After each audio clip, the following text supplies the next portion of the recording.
Hello foodie flavour रूपा থেকে আমি রূপা সেনগুপ্ত। আজ বানাবো ভাপা ভেন্ডি।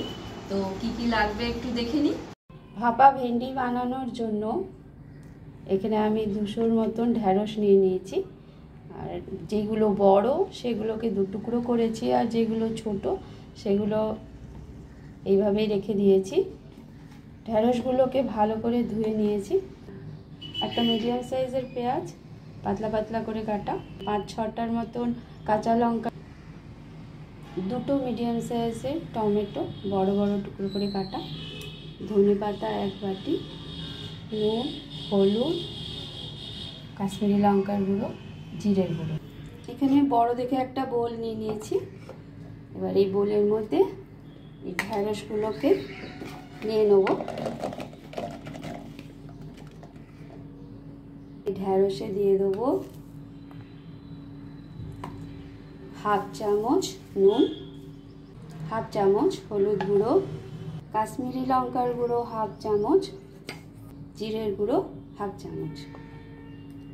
দিয়ে দিচ্ছি পেঁয়াজ আর কাঁচা লঙ্কা, টমেটো, ধনে পাতা,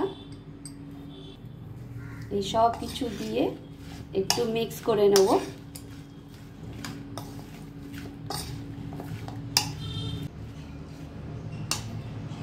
এই রান্নায় আমি সর্ষের তেল ইউজ করছি।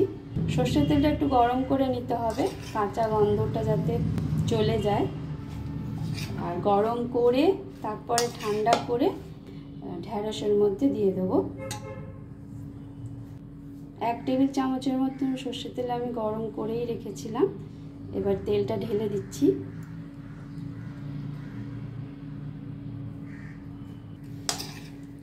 তেলটা ঢেলে আরও একবার ভালো করে ঢেঁড়সের সাথে মিক্স করে নিচ্ছি।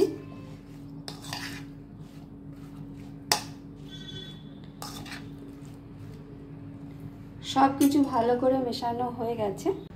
গ্যাসে কড়া বসিয়ে দিয়েছি, কড়া গরম হয়ে গেছে। কড়াতে দিয়ে দেবো ঢেঁড়স।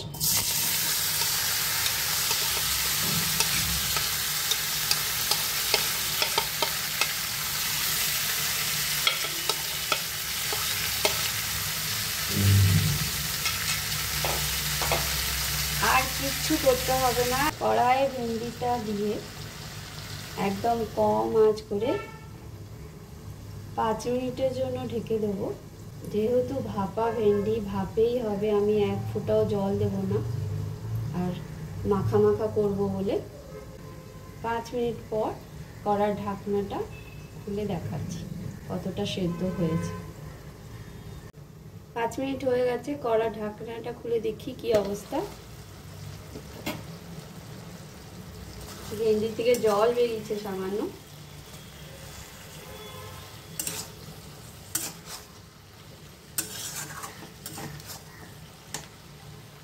ভালো করে নাড়িয়ে আরো 5 মিনিটের জন্য ঢেকে দিচ্ছি। আরো 5 মিনিট হয়ে গেছে, জল পুরোটাই শুকিয়ে গেছে। এবার টমেটোগুলোকে একটু খুন্তি দিয়ে থেতো করে দেবো।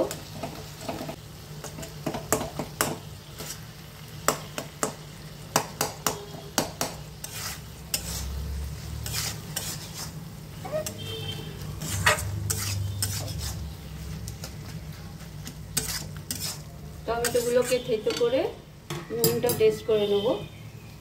নুন একদম ঠিক আছে। রেডি হয়ে গেছে আমার ভাপা ভেন্ডি। নামিয়ে সার্ভ করে দেখাচ্ছি। গরমে এই রান্নাটা খুব সহজে খুব তাড়াতাড়ি হয়ে যায়। ভিডিও যদি ভালো লাগে লাইক শেয়ার সাবস্ক্রাইব করে দেবেন। Thank you.